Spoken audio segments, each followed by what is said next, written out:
Sungguh pada jati diri Rasul Nabi kita Muhammad sallallahu alaihi wasallam ada suri tauladan yang sangat indah yang patut kita ikuti. Tidak ada satupun nabi yang dipuji oleh Allah Subhanahu wa taala dalam kitab sucinya tentang akhlak yang paling tinggi kecuali Nabi kita Muhammad sallallahu alaihi wasallam. Nabi sallallahu alaihi wasallam dikatakan dalam Al-Qur'an, wa innaka la'ala khuluqin azim. Sesungguhnya engkau wahai Muhammad di atas akhlak yang paling tinggi. Jadi akhlak Nabi sallallahu alaihi wasallam dipuji di dalam Al-Qur'an. Dan Al-Qur'an atau kitab-kitab sebelumnya tidak memuji para nabi seperti pujian Allah kepada Nabi kita Muhammad sallallahu alaihi wasallam. Kenapa demikian? Karena banyak kemuliaan, keistimewaan atau kekhususan yang Allah Subhanahu wa taala anugerahkan kepada Rasul melebihi nabi-nabi yang lainnya. Jangan cerita jauh-jauh.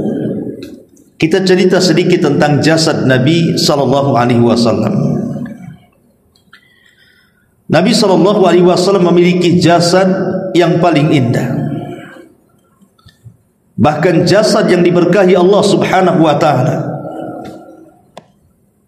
Keringatnya Nabi sallallahu alaihi wasallam saja sampai memiliki bau yang sangat harum. Sampai banyak para sahabat yang mengambil keringat Nabi sallallahu alaihi wasallam untuk dijadikan wewangian mereka. Bahkan Nabi sallallahu alaihi wasallam mampu mendengar yang tidak bisa didengar orang. Satu hari Nabi sallallahu alaihi wasallam sedang berkumpul bersama para sahabatnya, tiba-tiba Rasul terkejut memandang ke langit.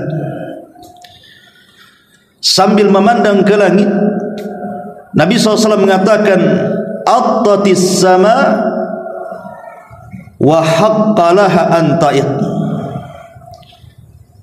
Di langit sedang terjadi gemuruh yang sangat hebat, dan sudah selayaknya seperti itu. Langit bergemuruh karena ketakutan kepada Allah.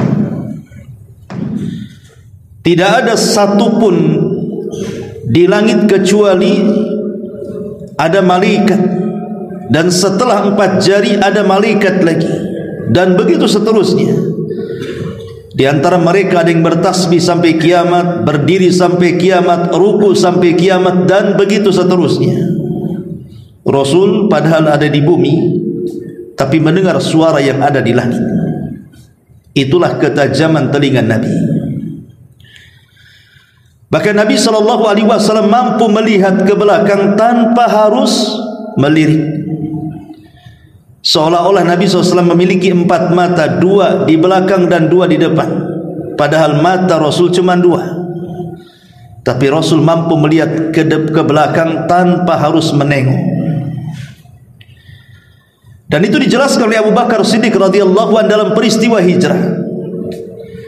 Ketika Suraqah ibn Malik mengejar dia, Abu Bakar sempat menengok ke belakang dan melihat Suraqah. Kata Abu Bakar, aku tidak pernah melihat Rasul menengok ke belakang, tapi kenapa dia tahu?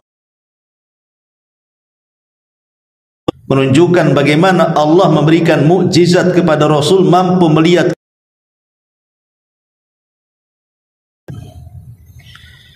Bahkan ketika Abu Bakar radhiyallahu an masuk ke dalam masjid, Rasul dalam salat berjamaah, karena dia takut tidak mendapatkan 1 rakaat, maka dia di pintu masjid sudah takbiratul ihram, kemudian ruku, kemudian jalan sampai mendekati rukunya para sahabat. Selesai salat, Nabi SAW bertanya, siapa yang ruku sambil berjalan tadi? Maka Abu Bakar mengatakan, saya wahai Rasul. Maka Rasul mengatakan, zadaqallahu hirsan wala ta'ud. Semoga Allah memberikan kesemangatan kepadamu, jangan kau ulangi. Lihat Nabi SAW diberikan oleh Allah Azza wa Jalla mampu memandang ke belakang seperti dia memandang ke depan. Bahkan Nabi SAW diberikan kekuatan oleh Allah seperti kekuatan 40 orang laki-laki. Rasul itu punya kekuatan yang kuat sekali. Sampai satu hari ada seorang musyrik yang kalau gulat tidak pernah terkalahkan, karena olahraganya orang-orang musyrik jahiliyah itu bergulat. Kesenian mereka itu bergulat. Ada namanya Rukana, orang musyrik yang tidak pernah terkalahkan kalau gulat, saking besarnya badan dan juga otot yang sangat kuat. Ketika Rukana berjalan, Nabi SAW naik di atas unta kemudian berpapasan. Kata Nabi SAW, ya Rukana, aku tahu engkau seorang pegulat hebat dan tidak terkalahkan di tengah-tengah Arab. Bagaimana kalau ku tantang engkau bergulat? Hadiahnya ambil unta yang sedang aku tunggangi, kalau engkau bisa mengalahkan aku. Tetapi kalau aku yang mengalahkan kamu, masuklah ke agamaku. Rukana merasa dia mampu mengalahkan Nabi SAW. Ketika betul-betul terjadi pergulatan, maka sekali ronde saja Nabi SAW langsung membuat Rukana terjengkang dan terguling. Langsung dikalahkannya. Tidak perlu waktu lama, langsung main KO saja. Jadi kata Nabi SAW, ya Rukana, bagaimana perjanjian di awal? Kalau ku kalahkan dirimu, kau akan masuk ke agamaku. Tapi engkau tidak bisa mengalahkan diriku sehingga aku tidak memberikan untaku kepadamu. Kata Rukana, ya Rasulullah, kita ini cuma berdua. Siapa saksinya kalau aku ini masuk ke agamamu? Akhirnya Nabi SAW kemudian menunjuk pepohonan yang ada di sekitar itu. Kata Rasul, itu saksiku. Tiba-tiba pohon yang ditunjuk Rasul bergerak, tercabut dari akarnya, kemudian bergerak, kemudian mengucapkan salam di hadapan Rasul. Rukana ketakutan kemudian pergi dan mengatakan, sungguh Muhammad telah menampakkan sihirnya. Bukannya masuk Islam, malah kabur dia. Ma'asyiral muslimin wal muslimat rahimakumullah. Bahkan satu hari ada suara yang menggelegar yang menakutkan seluruh para sahabat yang ada di kota Madinah. Mereka pada masuk rumah karena ketakutan dengan suara mengguntur itu di luar Madinah. Tapi Nabi SAW punya keberanian yang tidak dimiliki orang. Dia ajak Zubair ibn Awam dan mengatakan, ya Zubair, ayo kita lihat suara apa itu, katanya. Maka berangkatlah Rasul dengan Zubair. Suara itu makin memekik, maka Zubair pun tidak berani. Akhirnya Rasul sendiri yang datang ke arah suara itu. Setelah Rasul SAW sampai di asal suara itu, tiba-tiba suara itu menghilang. Kemudian Nabi SAW balik lagi menenangkan para sahabat yang ada di kota Madinah. Itulah keberanian Rasul. Makanya Ali radhiyallahu anhu mengatakan, apabila kami sedang perang dan kami merasa ketakutan, maka kami akan jadikan badan Rasul sebagai tameng, bersembunyi di balik badan Nabi SAW, karena mereka tahu keberanian Nabi SAW. Dan Nabi SAW mampu melihat yang tidak dilihat orang. Ketika Nabi SAW sedang sholat kusuf, sedang sholat gerhana, maka diperlihatkan kepada Nabi SAW bagaimana keindahan sorga dan kengerian neraka. Padahal Rasul di bumi, sementara sorga di langit. Kemudian setelah sholat kusuf, Nabi menceritakan apa yang dilihatnya. Begitulah Nabi SAW memiliki ketajaman pandangan, ketajaman pendengaran. Bahkan satu hari Rasul lewat juga di sebuah kuburan. Tiba-tiba Rasul mendengar di dua kuburan itu sedang disiksa. Segera Rasul diletakkan di dua kuburan itu. Kemudian Rasul mengatakan, mudah-mudahan bisa meringankan azab kubur keduanya. Sahabat mengatakan, kenapa wahai Rasul dengan dua orang itu? Kemudian Rasul mengatakan, adapun yang satu, kalau kemana-mana dia suka bergibah dan suka mengadu domba. Adapun yang satunya, dia tidak pernah kemudian bersih ketika cebok dalam buang hajat. Atau dalam riwayat, dia tidak pernah membuat tabir sehingga terkadang auratnya tampak. Rasul mendengar. Siapa yang bisa mendengar orang yang ada di kuburan ini? Dan ini keistimewaan Nabi SAW. Bahkan Nabi SAW juga manusia yang paling banyak diberikan mukjizat oleh Allah Subhanahu wa taala. Para nabi ketika diberikan mukjizat, maka mereka diberikan mukjizat itu sesuai dengan kebiasaan kaumnya. Nabi Musa diberikan mukjizat berupa tongkat jadi ular, kemudian memukulkan lautan terbelah, kemudian juga memukulkan batu keluar 12 mata air, dan begitu seterusnya. Kenapa diberikan mukjizat seperti itu? Ya, karena kaum Nabi Musa itu terbiasa mereka melakukan sihir. Maka mukjizatnya Nabi Musa pun mirip-mirip. Alaihi salatu wassalam, umatnya suka dan senang dengan meneliti perobatan, sehingga banyak ditemukan obat-obatan yang bisa menyembuhkan penyakit yang boleh jadi dulu dianggap luar biasa. Setelah ditemukan obat, jadi biasa penyakit itu.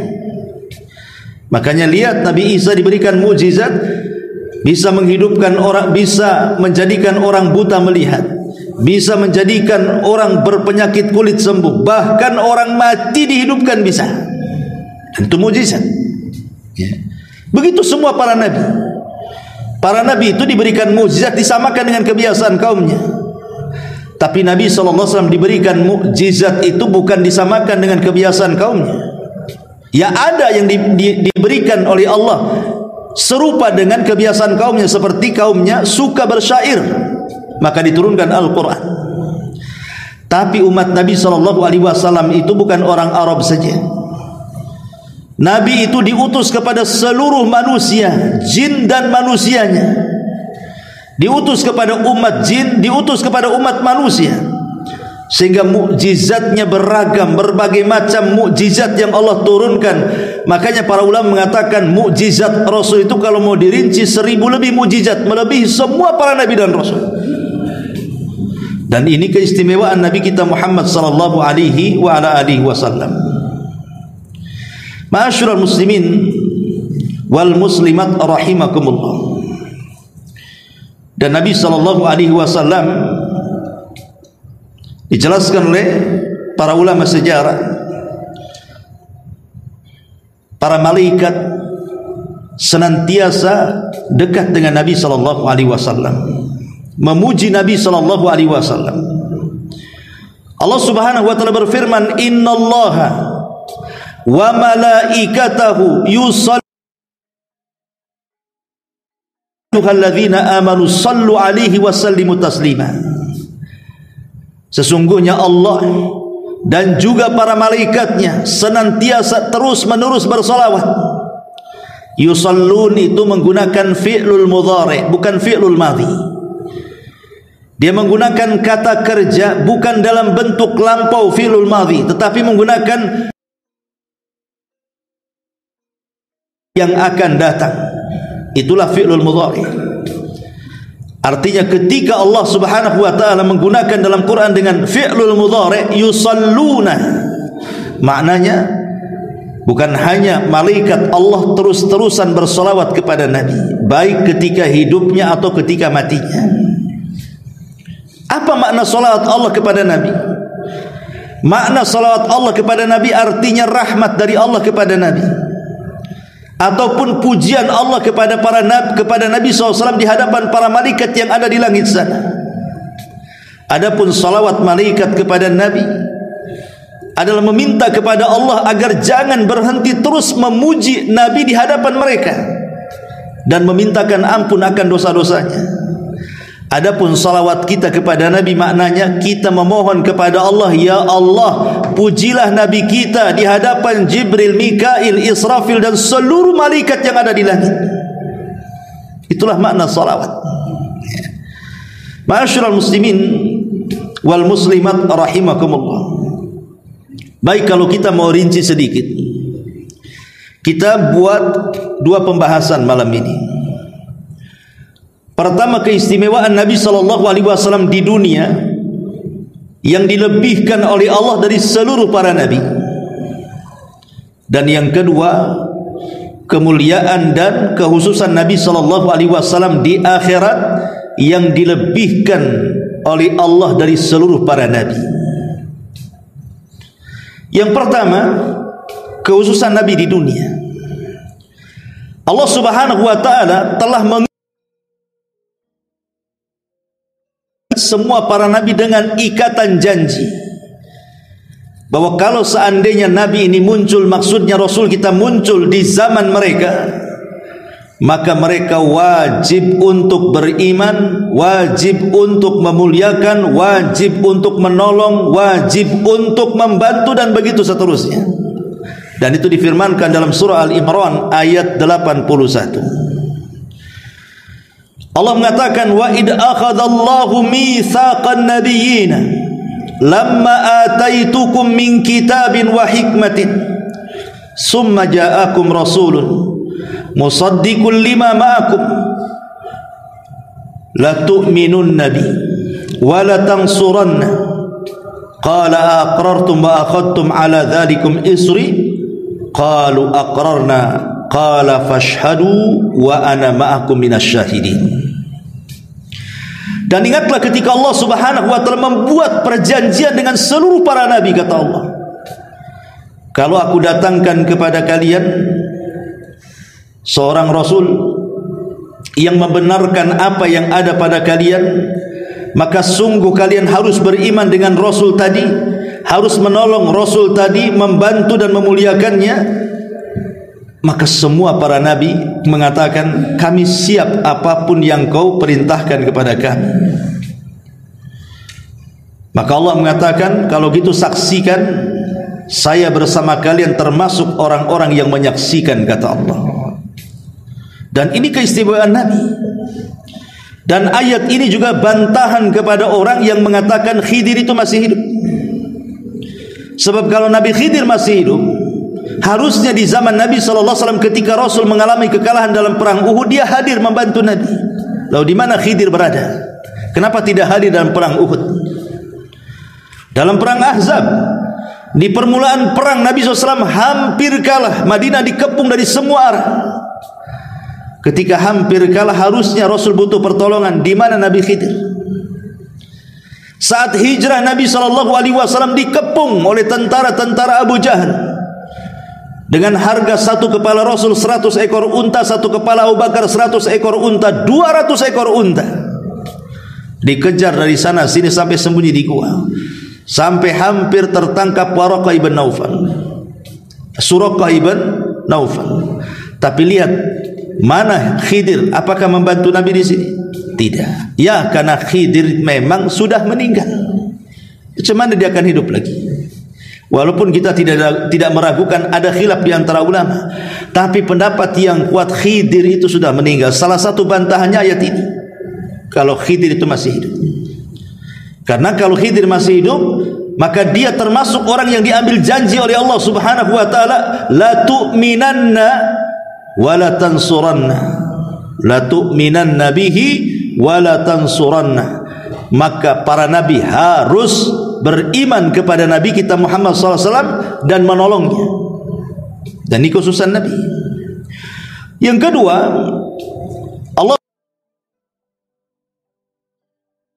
tidak diberikan kepada para nabi yang lainnya, bahwa Nabi SAW manusia yang sudah diampuni dosanya, yang sedang, yang telah, dan yang akan datang. Betul-betul maksum. Sebagaimana kata-kata Aisyah radhiyallahu anha, saat Nabi SAW sholat malam kemudian kakinya pecah-pecah, Kata Aisyah radhiyallahu anha, ya Rasulullah, cukupkan dengan yang wajib, tidak perlu kau mengerjakan yang sunnah. Kemudian Aisyah mengatakan, ya Rasul, bukankah Allah telah mengampuni dosamu yang telah, yang sedang dan yang akan datang? Maka Rasul mengatakan, tidak wahai Aisyah, afala akunu abdan syakura, salahkah aku menjadi hamba yang bersyukur? Kemudian yang ketiga, Allah subhanahu wa ta'ala sampai bersumpah dengan kehidupan Nabi dalam Al-Quran, sebagaimana Allah mengatakan dalam surah Al-Hijr ayat 72, la umruka innahum lafi syaqratihim ya'mahun. La umruka, demi umur wahai Muhammad. Allah menjadikan sumpah. Dan ingat dalam kaidah Quran, kalau Allah subhanahu wa ta'ala menjadikan sumpah dari makhluknya, berarti makhluk itu memiliki keistimewaan di hadapan Allah subhanahu wa ta'ala.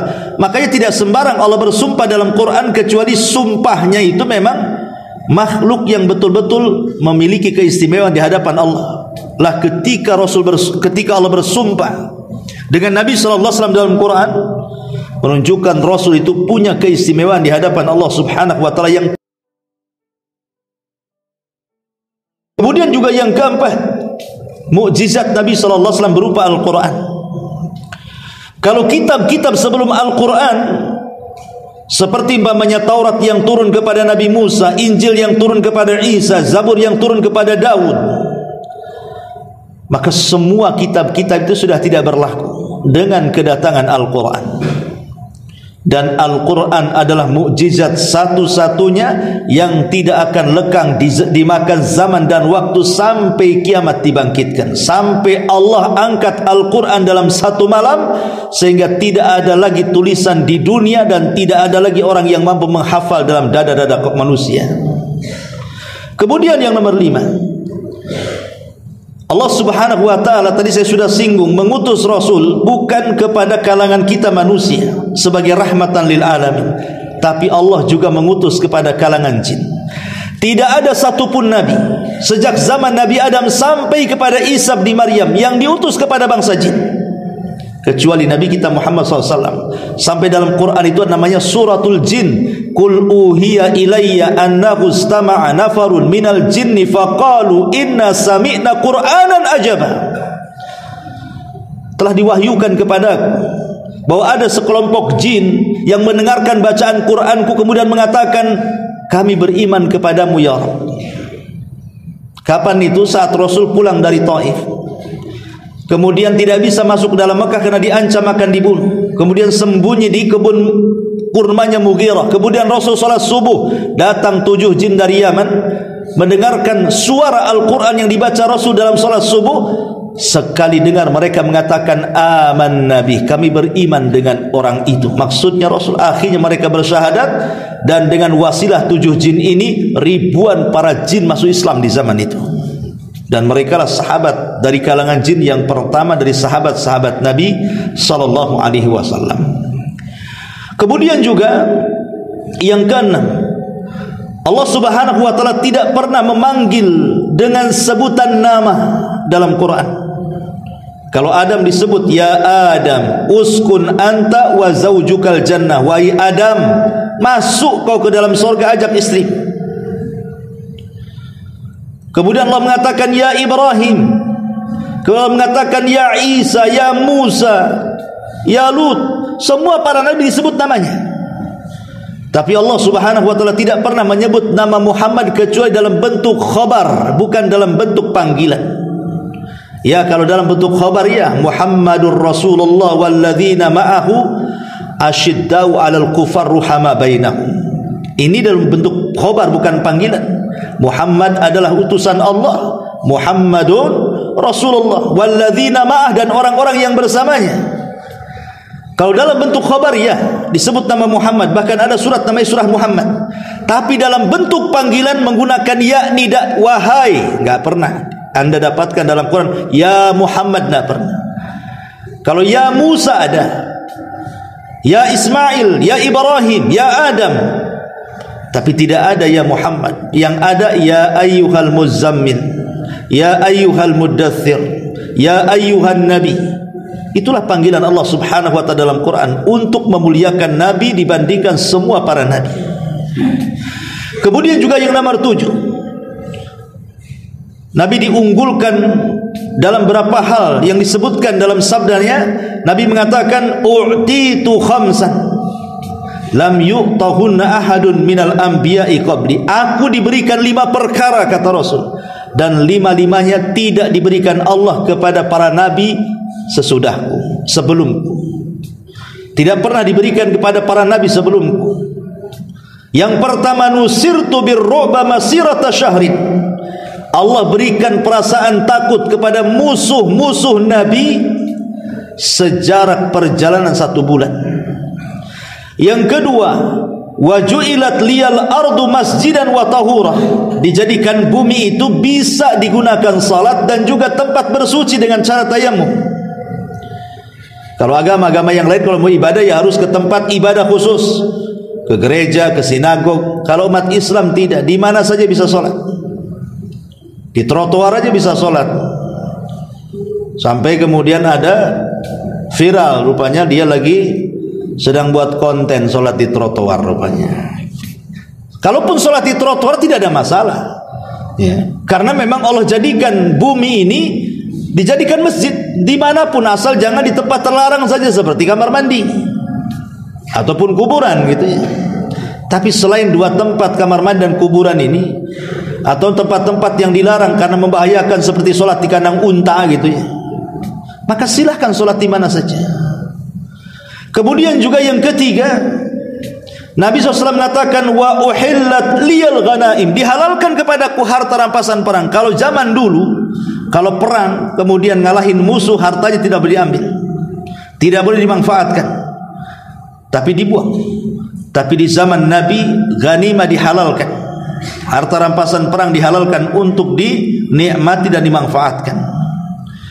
Kemudian juga yang keempat, wa kana an-nabiyyu yub'atsu ila qaumi khassatan. Semua para nabi diutus kepada kaumnya secara khusus. Wa bu'itstu ilan nasi kafatan. Beda dengan aku, diutus kepada semua manusia. Dan yang terakhir, utitu syafa'a, aku diberikan syafaat. Jadi di dunia Nabi SAW dihalalkan ghanimah yang tidak dihalalkan kepada para nabi sebelum Nabi SAW. Yang keenam, yang kedelapan, Allah Subhanahu wa ta'ala memberikan kepada Nabi SAW umat terbaik dari seluruh umat-umat para nabi dan rasul. Dan itu digambarkan dalam Al-Quran, kuntum khaira ummah ukhrijat linnasi ta'muruna bil ma'ruf wa tanhauna 'anil munkar ila akhiril ayah. Allah katakan kuntum khaira ummah, kalian sebaik-baik umat. Rasul diberikan umat terbaik. Kenapa umat terbaik? Nabi Musa alaihi salatu wasallam diberikan umat juga, tapi umatnya selalu membantah Nabi Musa. Kata Nabi Musa alaihi salatu wasallam, kita perang dan Allah sudah menjanjikan kemenangan. Apa kata Bani Israel? Ya Musa idhab anta wa rabbuka faqatila innaha huna qaidun. Kalau engkau ingin perang sana, ajak Tuhanmu berdua sana perang, kami nengok-nengok di sini saja. Ini umat Musa nih, ya. Bani Israel bukan hanya kepada Nabi Musa, kepada nabi-nabi sebelumnya. Yusha ibn Nun ketika mampu memasukkan Bani Israel ke Baitul Maqdis, kemudian Yusha mengatakan kepada Bani Israel, masuk dengan cara menunduk dan katakan, ya Allah ampuni dosa-dosa kami. Faqulu hitta, katakan hitta. Hitta itu artinya Allah ampuni dosa kami.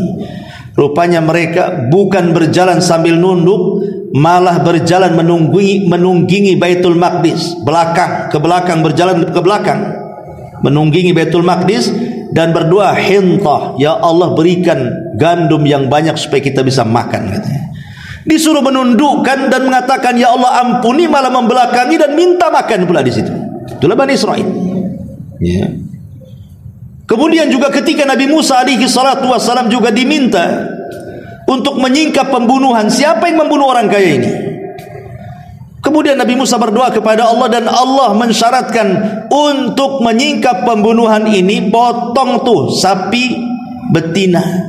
Nanti dagingnya diambil, kau pukulkan kepada yang mati, tanya siapa pembunuhnya. Bani Israel mengatakan, Musa, apakah engkau akan main-main dengan kami?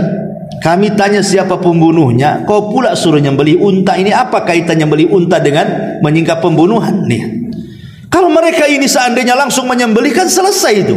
Kenapa mesti tanya-tanya? Akhirnya dipersulit. Apa warnanya? Apa usianya? Sudah di pekerjaan atau dia unta liar, macam-macam. Hampir-hampir mereka tidak mendapatkan untanya karena degilnya tuh Bani Israel, banyak tanya. Ketika Bani Israel yang hidup di sekitar lautan, syariat mereka mengatakan dalam Taurat tidak boleh mencari dunia di hari Sabtu. Sementara mereka nelayan, silahkan mencari dunia selain Sabtu. Kalian boleh nelayan cari ikan di hari Ahad, di hari Senin, di hari Selasa, di hari Rabu, di hari Kamis, di hari Jumat, tapi jangan di hari Sabtu. Rupanya Allah uji mereka.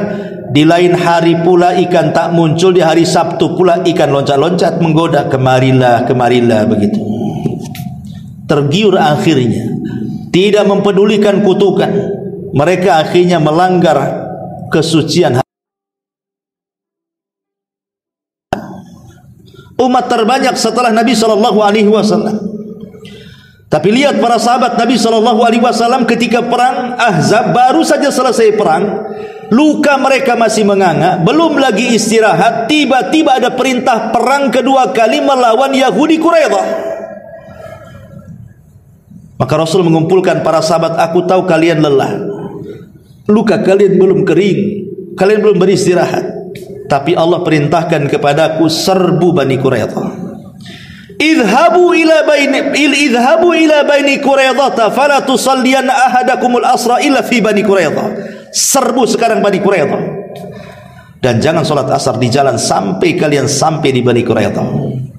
Semua sahabat bergegas, bergerak mengepung Bani Quraidah. Sami'na wa ata'na. Itulah para sahabat. Apapun yang diperintahkan Rasul, sami'na wa ata'na. Tidak ada satupun pembangkangan mereka. Makanya wajar kalau mengatakan kuntum khaira ummah, kalian sebaik-baik umat. Artinya Allah memberikan kepada Rasul umat terbaik yang tidak diberikan kepada para nabi. Kemudian yang nomor 10, bahwa tidak sempurna keimanan seorang hamba sampai beriman dengan risalah yang dibawa Nabi SAW.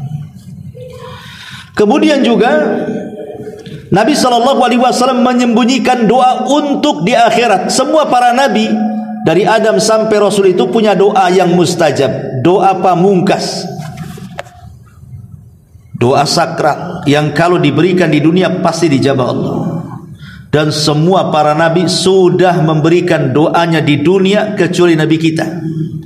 Doanya sengaja diakhirkan di akhirat untuk syafaat bagi umatnya karena sayangnya dengan kita. Kemudian juga Nabi SAW adalah orang yang sedikit amalannya.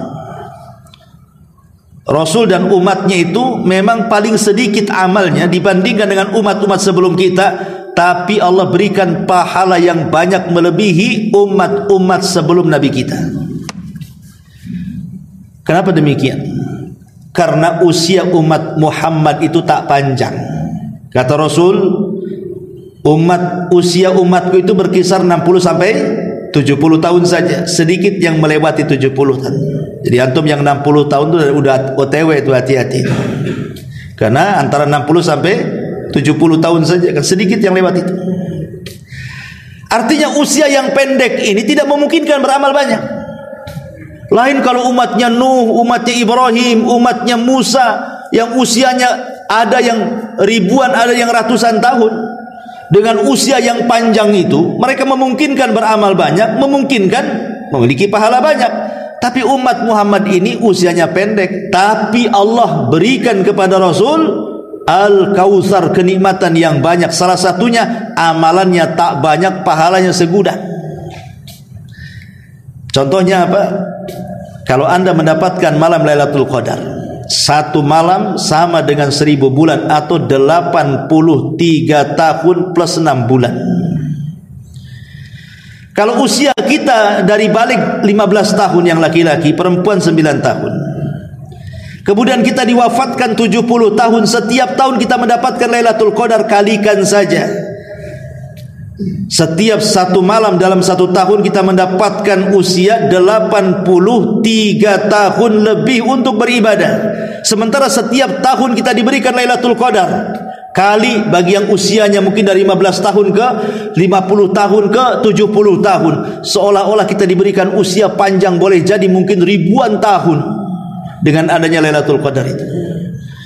Dan ini keistimewaan yang tidak diberikan kepada umat sebelum Islam, ya. Termasuk juga Nabi SAW adalah rahmatan lil alamin, diutus oleh Allah Subhanahu wa taala bagi manusia ini sebagai rahmat. Apakah kepada orang yang beriman ataukah kepada orang kafir, kedatangan Rasul tetap rahmat bagi mereka. Tapi apa bentuk rahmat kepada orang kafir? Allah tidak menghancurkan orang kafir seperti kaum Ad, seperti kaum Nuh, seperti kaum Saleh, seperti kaum Sodom, yang kalau diturunkan bencana itu tidak tersisa satu jiwa pun yang hidup tuh. Tapi orang kafir, tetap aja tidak diazab. Kenapa mereka tidak diazab? Kenapa mereka tidak disiksa seperti umat-umat dulu dihabiskan? Seperti yang dikatakan Nuh alaihi salam dalam doanya, Rabbi la tadhar alal ardi minal kafirina dayyara. Ya Rabb, jangan kau sisakan satu jiwa pun hidup, katanya.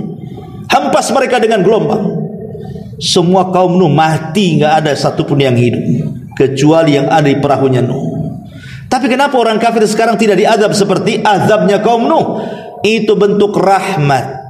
Dengan diutusnya Nabi SAW, orang kafir pun kebagian rahmat, tapi mereka tidak sadar saja. Dan yang diberikan kepada Nabi SAW, kemudian Rasul diberikan jawami'ul kalim, singkat padat. Itu kalau ngomong Nabi itu. Nabi itu kalau ngomong nggak banyak-banyak, sedikit aja. Tapi kalau diungkap makna, disyarah maknanya luar biasa. Makanya ada satu kitab namanya Bahjah Qulubil Abrar, karya Syekh Abdurrahman As-Sa'di, gurunya Syekh Utsaimin. Itu kumpulan jawami'ul kalim, hadis-hadis pendek yang syarat dengan makna. Dan itu tidak diberikan kepada nabi-nabi sebelum Rasulullah SAW, ya. Kalau kita kan terbalik, kalau ngomong panjang, ngalor ngidul, ngetan ngulon, tapi intinya sedikit. Nabi itu pendek kalau ngomong, tapi maknanya luas, gitu. Itu bedanya. Itu disebut jawami'ul kalim namanya, ya.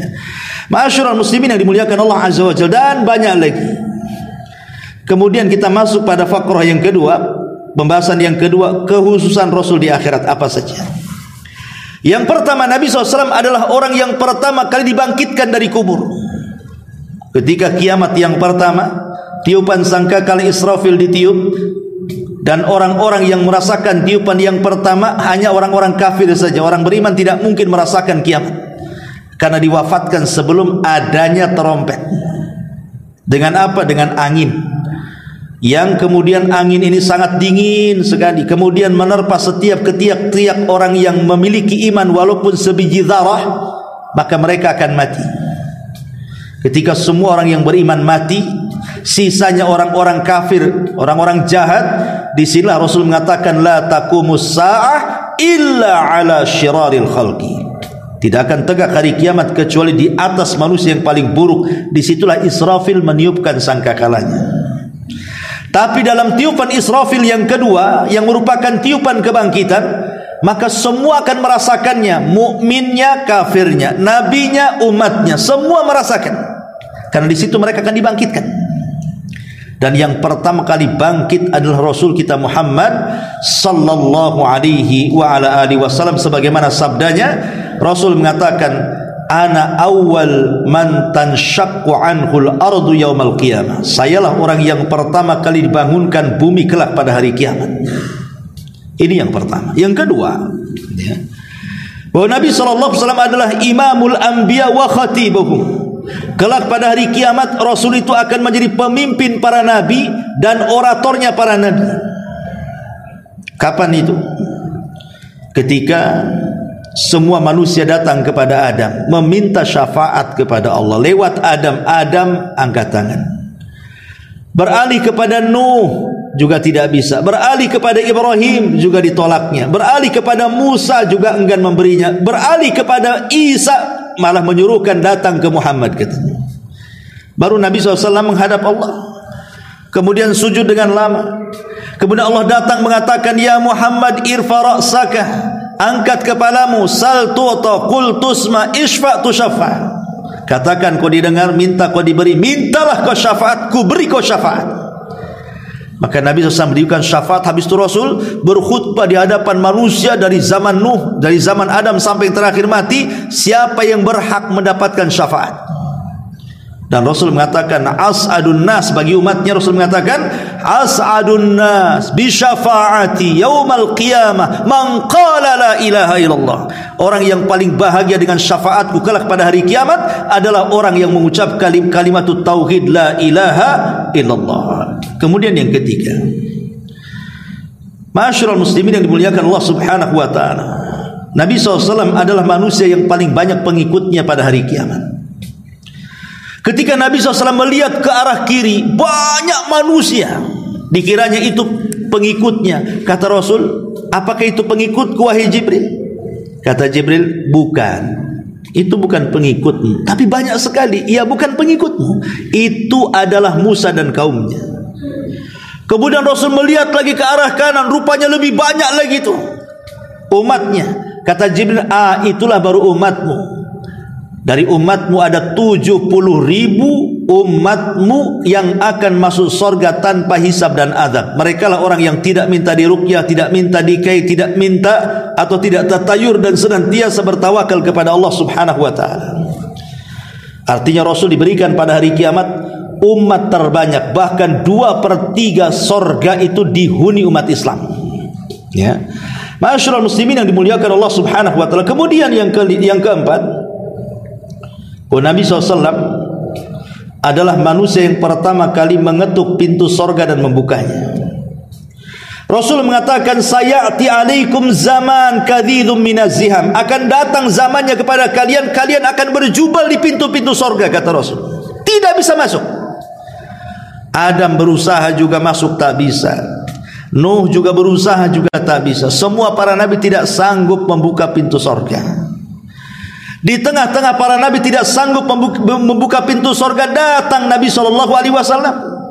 Kemudian mengetuk pintu sorga. Assalamualaikum, kata Ridwan, penjaga pintu sorga. Man, siapa engkau?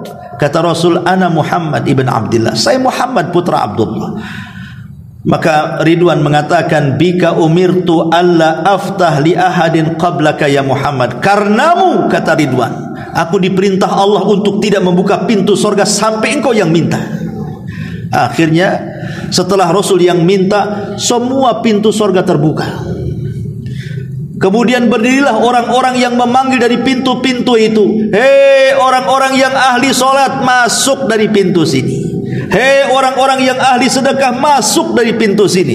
Hei orang-orang yang ahli puasa, masuk dari babur rayyan, pintu rayyan. Dan begitu seterusnya. Pintu sorga itu disesuaikan dengan amalan mana yang mendominasi kita di dunia. Kalau solat lebih banyak, masuk dari pintu solat. Kalau sedekah lebih banyak, masuk dari pintu sedekah. Dan begitu seterusnya. Tapi lihat, siapa yang pertama yang mampu membuka pintu sorga? Nabi SAW. Dan ini syafaat khusus. Orang-orang yang diponis masuk sorga tak bisa masuk sorga karena yang membuka pintu Nabi. Ya. Ini yang keempat. Yang kelima, bahwa dia adalah sayyidul anbiya'i wal mursalin, pemimpinnya para nabi kelak pada hari kiamat, berdasarkan sabdanya, ana sayyidun nas yaumal qiyamah, saya akan menjadi pemimpin manusia pada hari kiamat. Dan dia diberikan syafaat yang tidak diberikan kepada nabi-nabi yang lainnya. Syafaatul uzma tadi yang saya ceritakan. Kemudian juga Nabi SAW diberikan maqamam mahmud.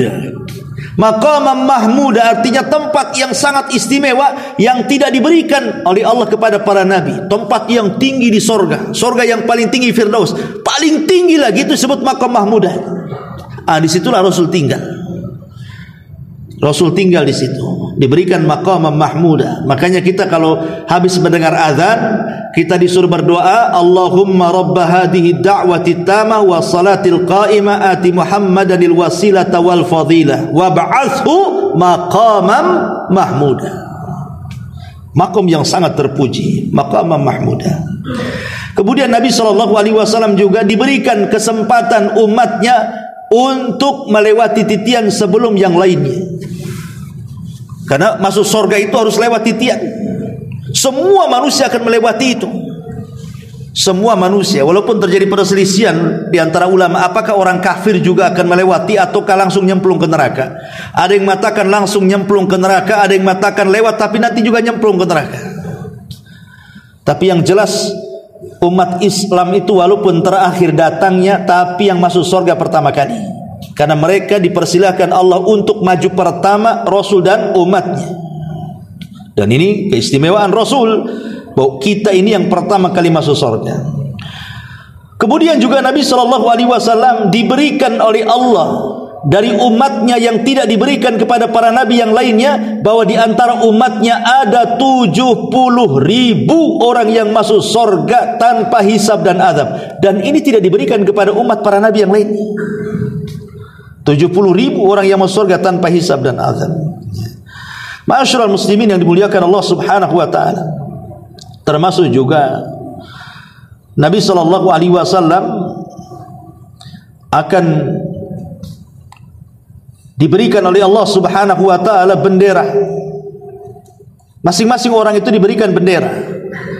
Tetapi Rasul mengatakan bahwa dia bendera yang dibawa dia adalah bendera terbaik dari seluruh para nabi dan rasul.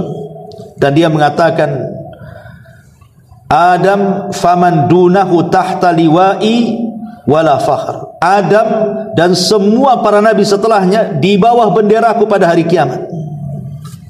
Bendera yang menaungi semua umat. Ya. Bahkan Rasul diberikan telaga yang tidak diberikan kepada para nabi yang lainnya. Maksudnya, ya nabi juga, para nabi diberikan telaga, tapi tidak sebesar telaga nabi. Yang alirannya dari telaga di sorga, yang Allah katakan, Inna a'tainakal kautsar. Kautsar diberikan kepada nabi, tidak diberikan kepada yang lainnya. Dan banyak lagi keutamaan Nabi SAW di akhirat. Taib, masuk pada penutup. Kekhususan Nabi SAW bagi umatnya. Kita masuk kekhususan Rasul bagi umatnya. Pertama, Rasul dan keluarganya tidak menerima sedekah, karena sedekah harta kotor.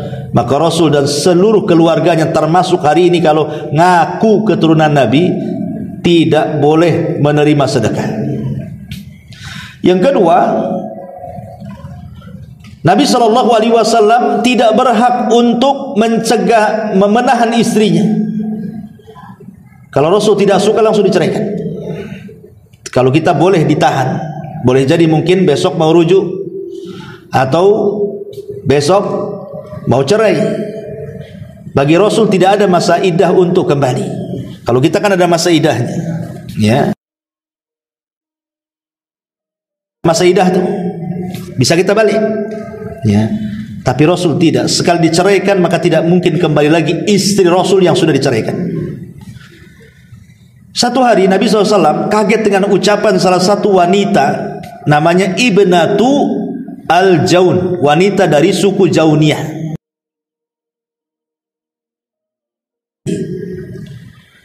Karena kecemburuan istri-istri yang lain, diajari lafaz yang ia tidak paham. Dikatakan, kamu kalau berjumpa dengan Rasul katakan a'udzu billahi minka, aku berlindung kepada Allah dari kamu, katanya. Dia tidak paham maksudnya itu.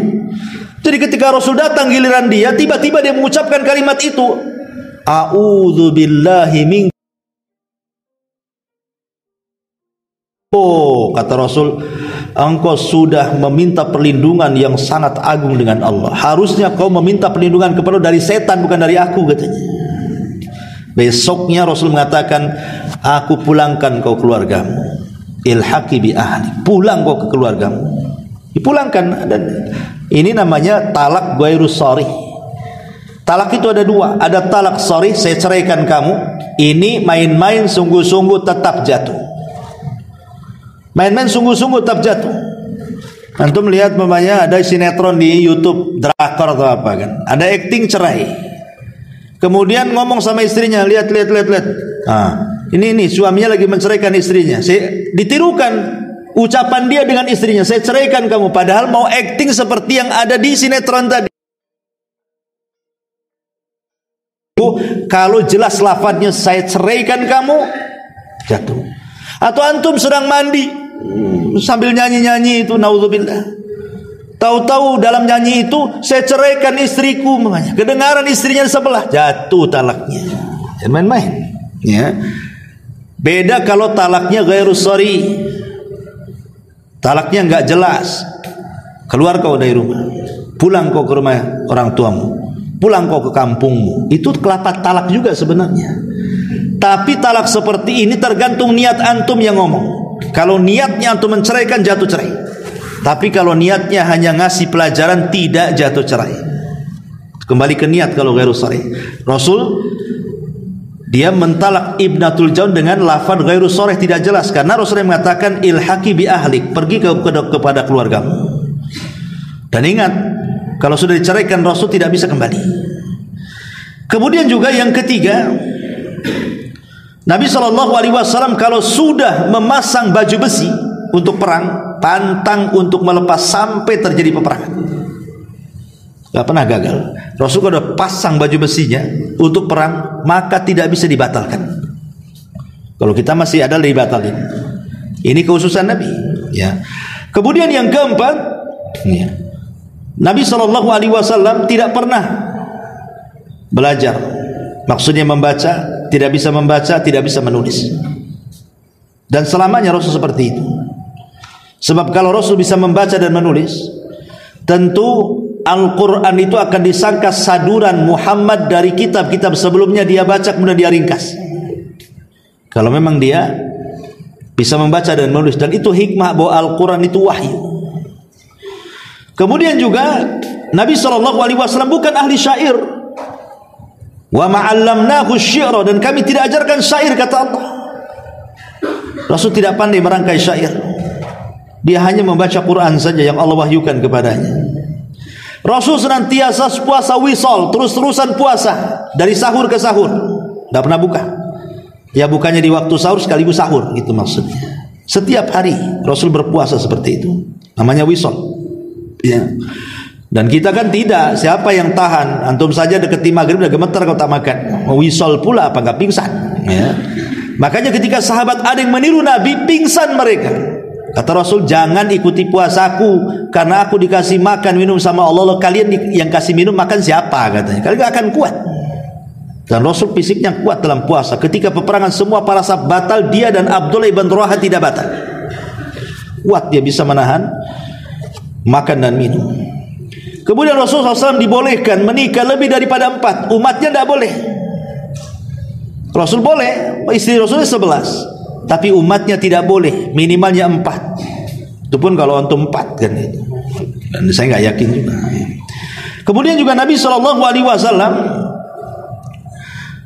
di antara kekhususan Nabi SAW adalah Nabi SAW asyuhud li amnil juhud, wa huwa sallallahu alaihi wasallam la yajhad.